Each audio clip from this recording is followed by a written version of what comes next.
For those faced with food insecurity this time of year and heading into the cold winter months can be especially concerning. But there are several organizations in Western Massachusetts working to ease the worries of folks facing a food shortage.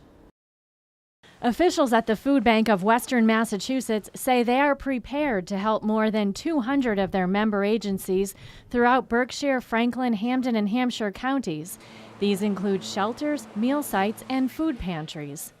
Currently, there are approximately 223,000 people throughout the 4 counties of Western Massachusetts that rely on the Emergency Food Network to help put food on their table. Last year, the food bank distributed 11.6 million pounds of food out of its warehouse in Hatfield that is currently filled to the brim with staples like canned goods, pastas, as well as fresh produce.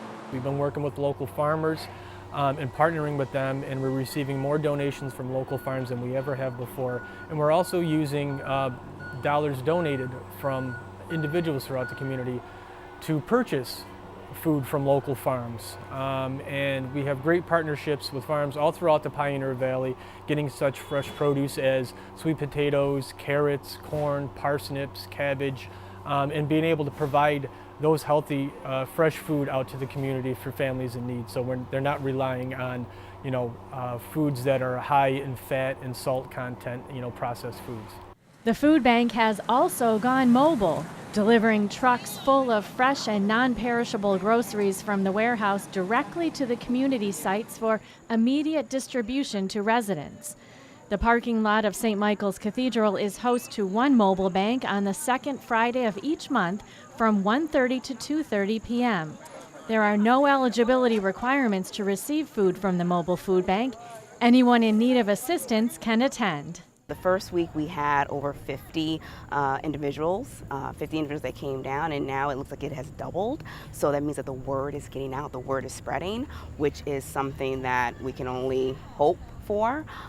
We have this food here for that particular reason, to give out to people that are in need, to give out to families that are in need. I think for the most part people are quite appreciative, and there's a level of delight at what's available. And at the Gray House in Springfield's North End, the food pantry is now known as the Market at Gray House. Like any combination off this table and 1/8 inch off this. Gray House Executive Director Teresa Liberty says those in the community needing food assistance now have more of a choice.